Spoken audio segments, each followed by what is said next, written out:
Hey everyone, I'm Brett, and welcome to Nightwood Guns. Today we are going over my 6-month update of the Holosun EPS Carry, and yes, a quality control issue did pop up. And on this channel, I'm sharing it with you guys and not hiding it because I owe Holosun nothing. Already burnt the bridge because I mentioned that they are made in China all the time. I'm sure you saw all of the 507 comp reviews hit at around the same time. Well, there's a reason there wasn't one on my channel.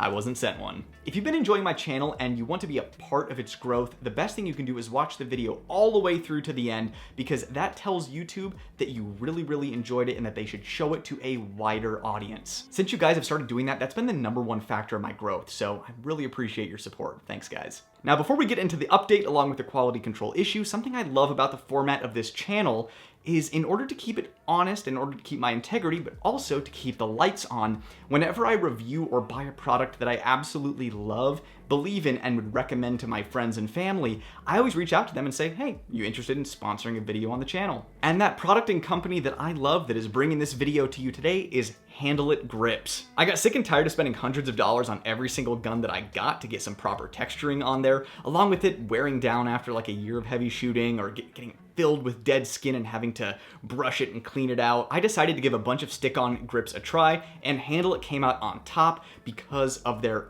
incredible coverage. It goes all the way up to the top, all the way back. They even send you some little texturing bits so you can have an index point for your trigger finger, or so you can have a little thumb ledge for your support hand. Now, if you're shooting competition, definitely go with their sandpaper grips. But if you fall more into the EDC category like I do, I would go with their Edge series grips. This texturing feels like stippling. Whenever I hand this to someone at the range, they always pick it up and they go, man, this is a nice stipple job on this gun. I have to tell them to look closer. And when they realize it's stick-on grips, they always end up ordering a pair. But if you prefer more of a sandpapery feel to your grips, but you don't want it to chew up your shirt, they do have this new Elite texture that is a softer sandpapery feel. So you still get that grit of the grip tape or skate tape, but it's soft so it doesn't chew up your shirt and it's easy on your skin. So go over to Handleitgrips website, order yourself one of each or just whichever one you think is the best. Other than that, you can check out the links in the description below for my Patreon if you'd like to directly support the work that I do here at Nightwood Guns. And of course, there are my 2 awesome action-packed short novels that you can find on Amazon if you're looking for something fun and easy to read. Viewer discretion advised, though.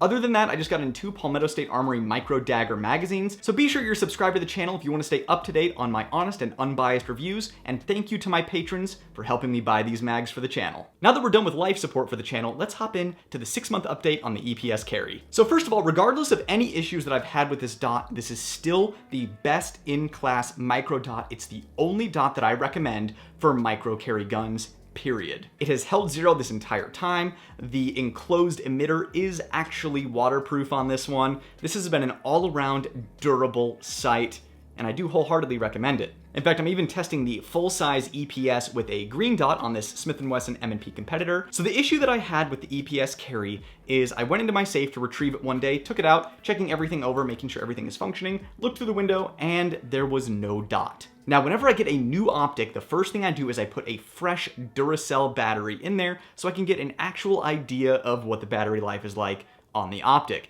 And when there was no dot, I was like, oh no, this battery died after like 3 months. I'm gonna have to do an update video because the battery life is a lie. So I put in a new fresh battery, hit the plus button, the dot came back on. Then a couple days in a row, I would pick up the gun, look through the window, there was a dot. But on the 3rd day, I went into my safe, picked it up, and sure enough, there was no dot again. That's when I figured out that the shake awake feature on the EPS Carry was failing. So in order to test it, I just left it in the safe for several days in a position where I could just open my safe door and look into the window without touching it, and it was always off. And then I would tap the side of the gun to see if the dot would come on. Now, for several days in a row, it worked as intended. I would look through the window, no dot, tap it, boom, dot would come on. Then after several days, I went in there, looked through the window, no dot, tapped it, dot wouldn't come on. Pick it up, dot didn't come on. Shook it, dot didn't come on. Then I hit the plus button and the dot came on. I tested this for several weeks, and it seemed that the shake awake feature had like a 15% failure rate. Now, this is kind of spooky because a lot of people depend on this dot to help protect their life, and a lot of people will just take their gun out of the safe, put it in their holster, and walk out the door. They won't even look at the dot. Not to mention, if you're sitting and eating dinner, you're sitting very still, and the dot goes off, and then a mass shooter comes into the restaurant, and you unholster your gun and you have no dot, you have to either run with iron sights. If you don't have backup irons, you're just kind of screwed. Either way, this is a failure that shouldn't be happening. Now, I have not sent this in to Holosun to be fixed yet, because the way Holosun customer service works is if they have an abundance of units or parts for a unit, turnaround time is pretty fast, within like 2 to 4 weeks. But if something is kind of unobtainium, it can take a very long time. And I have this thing all Loctited on here. I have all my witness marks, and it's zeroed to my Federal HST 124 Plus P unobtainium expensive ammunition. So instead, I found a workaround to help solve the issue. So if you run into this shake awake problem with your EPS carry, I just turned on button lockout modes. There must be an issue with the switches where it thinks that you are hitting the buttons to turn off the dot after it like goes into sleep mode, because since I turned on button lockout, it stopped happening. So this is something that I'm willing to live with it in button lockout mode, just to avoid the inconvenience of having to send it back in and deal with maybe a really long wait time, not having a dot on this gun. But there were quite a few people in the comments of both my Holosun 509T review, where I mentioned quality control issues, and my EPS carry review, where I mentioned Holosun has a history of QC issues, telling me that I was absolutely full of it. Well, it has now officially happened to the EPS carry. Buyer beware, these do have QC issues sometimes. These are made in China. That being said, the EPS carry remains the best in class for this micro carry gun size dot. I would just love to see a higher quality competitor step into the ring of a micro enclosed emitter with the features that this has. Until then, this is the best there is still. But it has held zero, and it has not failed me at the range or outside of the shake awake problem since I did the button lockout mode.